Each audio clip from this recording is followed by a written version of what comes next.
From the jungles of Kenari to the heart of the Empire and beyond, the first season of Andor takes its heroes on quite the journey.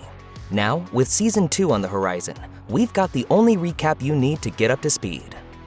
Around 24 years before the Battle of Yavin, the year 24 BBY in the Star Wars universe, a boy named Kassa lives among a band of children of the jungle planet Kenari.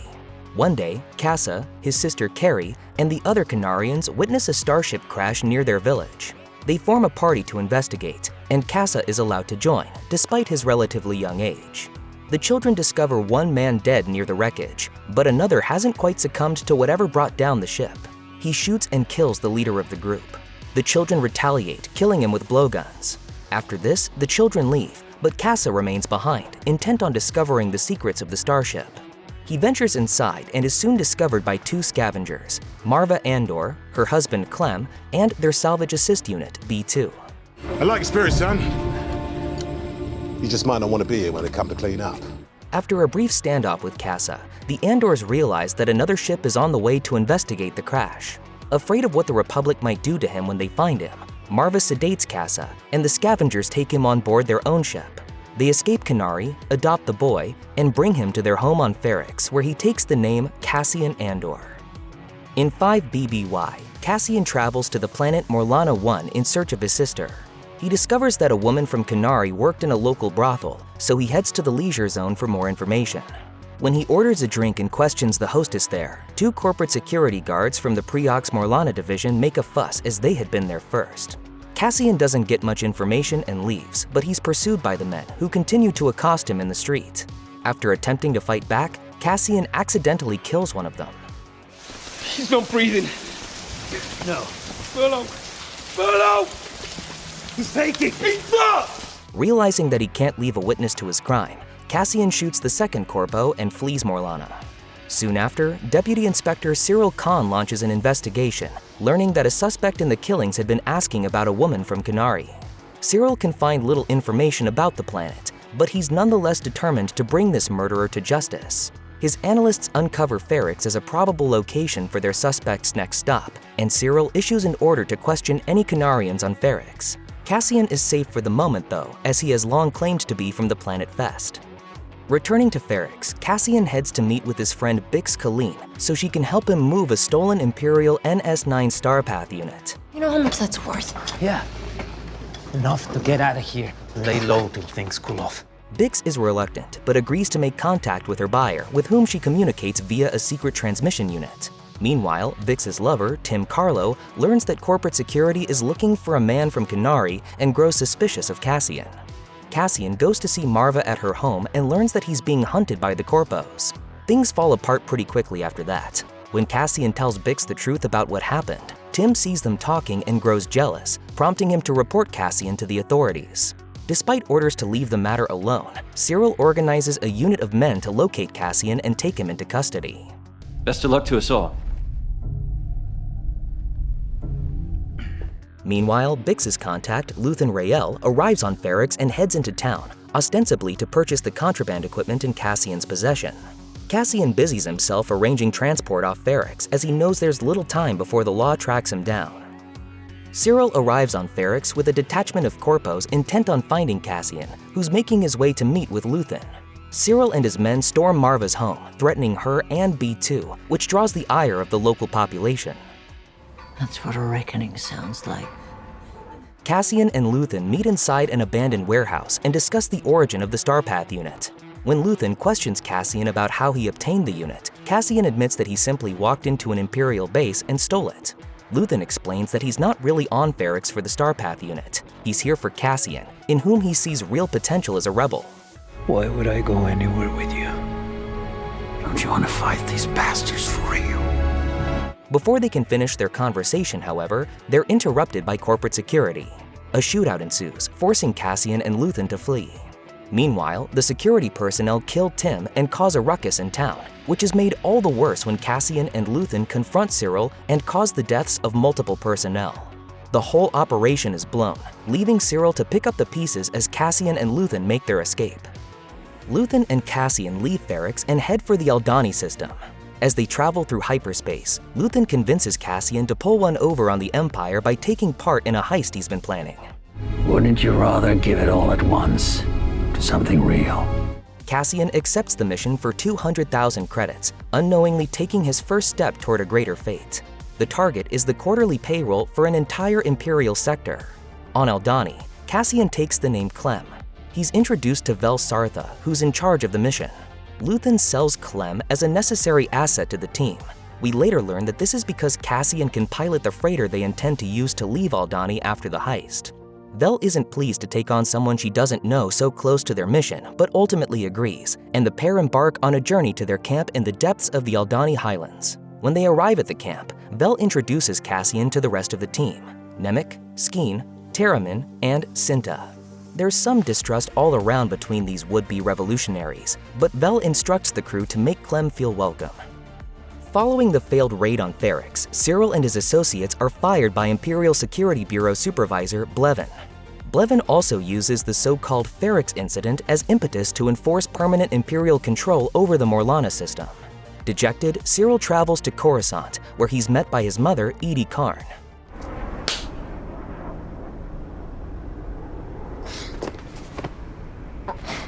On Coruscant, Senator Mon Mothma meets with Luthen at his shop, Galactic Antiquities and Objects of Interest. Mon explains the trouble she's had moving funds around and says that she believes she's being spied on by the Empire.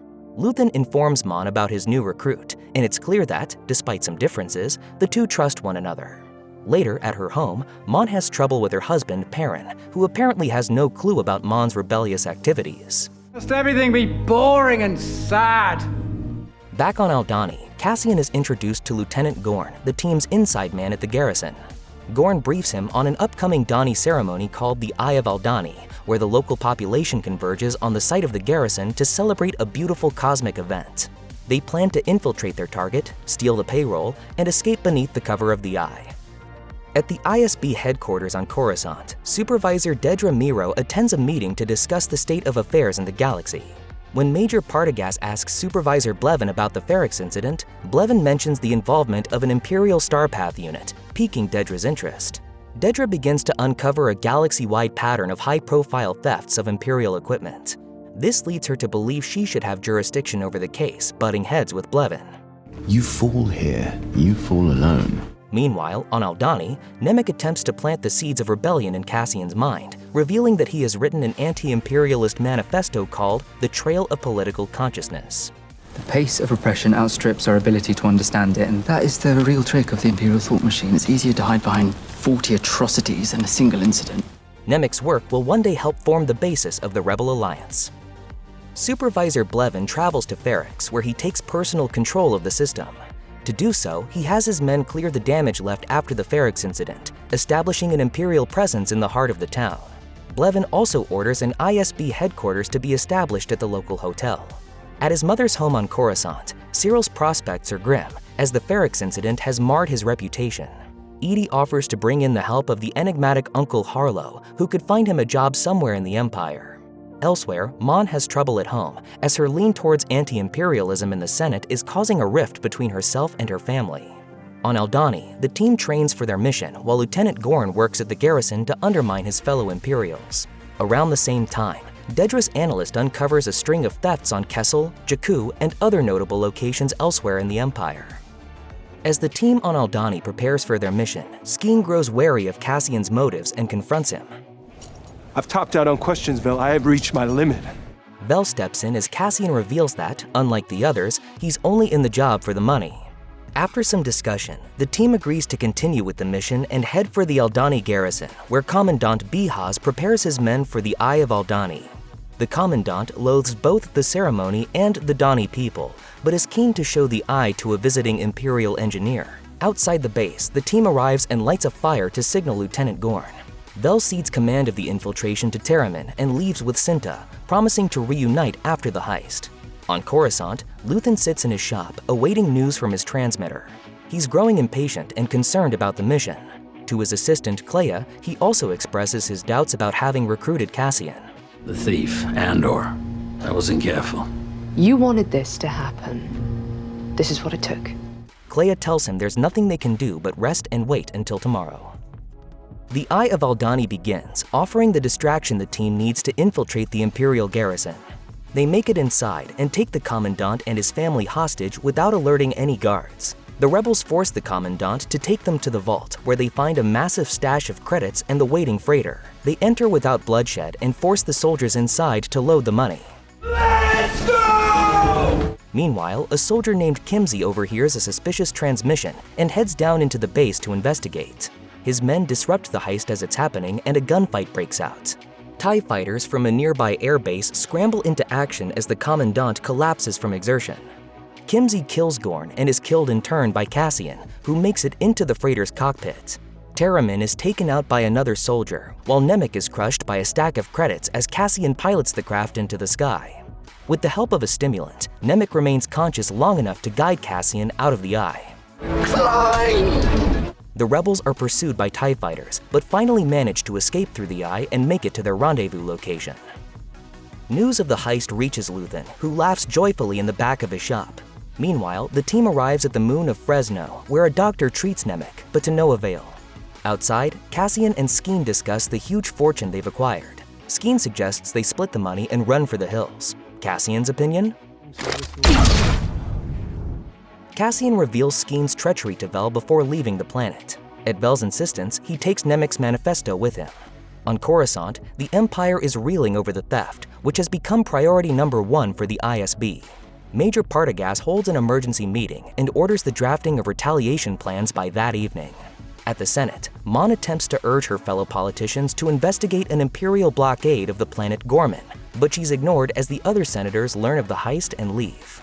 Soon after, Syril prepares to begin a new job at the Imperial Bureau of Standards. He hasn't forgotten Cassian, though. After hearing about Aldhani, he resolves himself to find the man who ruined his life. Mon Mothma visits Luthen to discuss the events on Aldhani. She asks if Luthen is responsible for the Aldhani heist, but he refuses to admit to anything specific, only noting that revolutions cost a lot of money. They discuss Mon's difficulty in moving her own money around as new regulatory banking laws are enacted. Ultimately, Luthen admits that his primary goal with Aldhani was to force the Emperor to overreact, which is precisely what the ISB is doing. People will suffer. That's the plan. Elsewhere on Coruscant, Syril begins his new job but continues to pursue details about Cassian. Clea also meets with Vel to discuss Cassian. They agree that he's a loose end that must be tied off before parting ways. Now extraordinarily wealthy thanks to his cut from the heist, Cassian returns to Ferrix in secret to persuade Marva to leave with him. She declines, however. Inspired by the events on Aldhani, she has decided to stay and fight rather than run from the Empire. I'll be worried about you all the time. That's just love. Nothing you can do about that. One consequence of the Aldhani raid is the enforcement of harsher Imperial justice across the galaxy. Now, even minor offenses are met with strict prison sentences. At the ISB, Dedra successfully convinces Major Partagaz to give her access to Blevins sectors, making her the agent responsible for Ferrix and the pursuit of Cassian. Thank you, sir. Watch your back. After leaving Ferrix, Cassian heads to a beach resort on Neamos for some much-needed R&R. But the planet now hosts a significant Imperial presence as patrols of shore troopers and security droids roam the area looking for anyone out of place. Cassian shares a room with a woman named Wendy, who asks him to pick up some supplies from a nearby store. On the way, he's accosted by a shore trooper who accuses him of a meaningless crime. When Cassian argues back, the trooper has him arrested. Under his current alias of Keith Gergo, Cassian is put through a sham trial. The judge hands him a sentence of 6 years on charges of anti-imperial speech and disruption.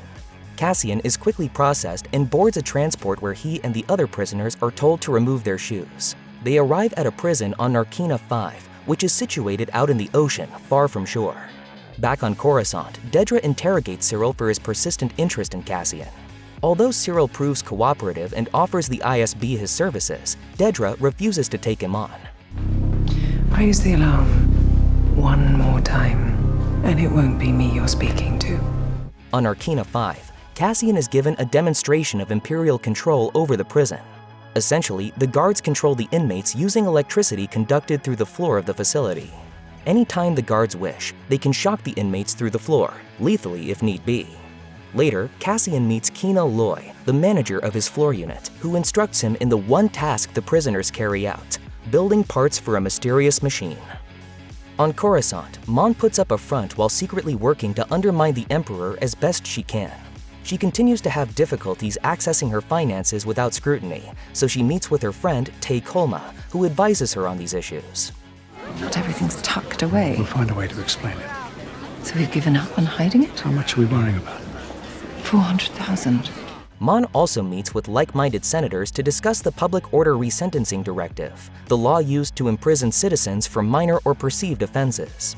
They also speak about the Emperor's new unfettered security powers and agree they're living in dangerous times. Back at the prison, Cassian begins to fall into step with the other inmates. After 30 shifts, he's gotten it down pretty well. Cassian becomes close with the other men who work at his table: Burnok, Ham, Taga, Ulaf, Jembach, Zal, and Melshi. Whenever anybody slows down, Kino is right there to put them and everyone else back on track. The fastest table in the room is given flavor in their food as a reward, while the slowest is shocked at the end of every shift. Life becomes more and more difficult for the people living under Imperial control on Ferrix. Many of Cassian's friends and associates attempt to oppose the Empire, but to little effect. Before long, Marva becomes seriously ill, and so Bix attempts to contact Cassian. At the same time, Vel and Cinta reunite on Ferrix with a mission of their own: find and kill Cassian, thus tying up the last loose end from Aldhani. The Imperials, meanwhile, arrest Salman Pak, an associate of Cassian who owns the transmission equipment Bix uses to speak with Luthen. Later, when an officer sees Bix in the crowd, he has her taken into custody.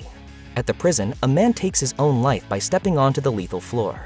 In the wake of the Aldhani raid, Luthen meets with fellow rebel Saw Gerrera on Segra Milo to discuss other missions taking place across the galaxy. Aren't you tired of playing behind the scenes, Luthen? Aren't you tired of fighting with people who agree with you? Neither man sees eye to eye on how best to operate, and they part ways on frosty terms. This isn't unusual for Saw, however. He's never been one to unite under a banner and seems more interested in violence and revenge than anything else. After her arrest, Bix is taken to the ISB headquarters at the hotel on Ferrix and introduced to Dedra. At first, Dedra's approach to the interrogation is convivial, but the underlying threat of torture is always present. You're in my net, Bix. Are you a fish or are you a thief? Dedra is searching for Axis, which is the codename the ISB has given to Luthen, who they otherwise know pretty much nothing about. Bix refuses to talk, however, and so Dedra calls in Dr. Gorst to employ more persuasive measures. Dr. Gorst utilizes a disturbing method of torture, forcing Bix to listen to the death wails of alien children murdered by the Empire. Doesn't take long. It won't feel that way to you, inside it. At the prison on Narkina 5, Ulaf seems to be growing weaker from the strain of his work. The inmates also discuss the new prisoner being brought in to replace the man who died in the night. At the same time, they hear rumors that 100 prisoners were executed on level 2 of the prison, though Kino dismisses this as nothing more than hearsay. During one shift, Cassian heads to a bathroom and begins to cut into a water pipe as an escape plan takes shape in his mind. During a session of the Imperial Senate, Mon voices her opposition to the Emperor's newest legislation. Our first responsibility is to the citizens who have sent us here. After leaving, Mon meets with her cousin, who turns out to be Vel. They discuss Vel's rebellious activities over the previous 6 months. Syril continues to work at his job, but spends as much time as possible working on the Cassian case. He confronts Dedra outside ISB headquarters and admits his admiration for her. I could have you arrested, you're aware of that. I want what you want. Mon's financial woes continue to worsen as she's unable to hide a 400,000 credit transaction. She considers working with a disreputable individual to overcome this problem. At the prison, Ulaf's health continues to worsen. He nearly collapses on shift, so his fellow workers help him as best they can. But Ulaf deteriorates further and soon suffers a massive stroke. A prison doctor euthanizes Ulaf out of mercy, after which Cassian and Loy question him about the deaths they'd heard about on level 2. The doctor reveals the true horror of their situation. Rather than being released, prisoners who complete their sentences are instead transferred to another facility. When one man from level 4 was accidentally released back onto level 2, the prisoners on that floor revolted. In response, the guards exterminated the floor's entire population. After realizing that the Empire will never grant him his freedom, Kino finally decides to work with Cassian to escape the prison. How many guards on each level? Never more than 12.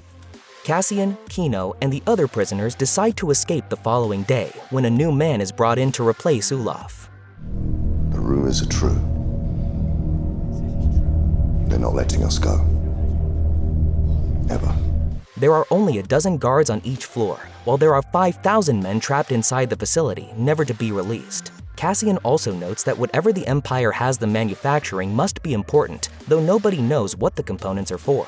Meanwhile, Mon meets with Davos Skulden, a shady Chandrilan banker who agrees to help her if she allows her daughter, Lita, to meet his son. A drop of discomfort may be the price of doing business. Mon balks at this suggestion, but since her situation is dire, she briefly considers the offer. For her part, Lita is a strong believer in Chandrilan tradition, even to the point of clashing with her mother over it. The next day on Narkina 5, everyone waits with bated breath as the guards bring in the new prisoner. At just the right moment, Cassian grabs a wrench and breaks the bathroom pipe, flooding the floor with water as two prisoners stage a fight. The fight distracts the guards while Cassian jams the lift with the wrench, allowing the prisoners to climb up off the work floor. The inmates hurl tools and equipment at the guards, jumping onto the tables to protect themselves from the imminent electric shock. The guards enact a lethal level shock, but the water causes the floor to short out, disabling the prison's electrical systems. With that, the escape begins. Prisoners storm the platform, fighting and killing the guards as they move further into the prison. They grab weapons as they go, finally reaching the control center. There, Cassian encourages Kino to address the rest of the prison. Over the prison's PA system, Kino reveals the truth about Narkina 5 and implores his fellow prisoners to fight back. There is one way out. The prison becomes overwhelmed as guards fall to the escaping inmates. Before long, most of the prisoners have escaped to the top of the prison, where they must leap from a great height into the water below. Here, a resigned Kino tries to tell Cassian that he can't swim, but Cassian is swept off the ledge before he can make out what he'd said. While Luthen remains in the shadows for most of Andor, he eventually steps out to meet one of his spies, ISB supervisor Lonnie Jung.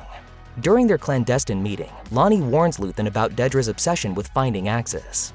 Lonnie also expresses an interest in quitting as he has just become a father and now worries about his family's safety, but Luthen stands firm. When Lonnie asks him what he's had to sacrifice for the cause, Luthen allows himself a moment of rare candidness. I burned my decency for someone else's future. I burned my life to make a sunrise that I know I'll never see. Luthen successfully convinces Lonnie to keep working for the cause, insisting that everything he's done is for the greater good. While it's unclear what happened to the rest of the prisoners on Narkina 5, Cassian and Melshi make it to the shore together. After avoiding Imperial patrols, they run into trouble while trying to steal a ship from a pair of indigenous fishermen. But instead of collecting the bounty on the prisoners' heads, the two anglers, who despise the Empire, agree to take them to Niamos. On Niamos, Cassian retrieves his blaster, Nemik's manifesto, and the credits he stashed before his arrest. He manages to contact Zanwan on Ferrix and asks him to tell Marva that he's okay. Zanwan, however, reveals that Marva has died and that her funeral is about to take place. Your mother's dead. Cassian and Melshi then part ways. Melshi will set out to tell the galaxy about the Empire's crimes on Narkina 5, while Cassian will return to Ferrix to attend Marva's funeral. Elsewhere, news of Marva's death reaches Luthen.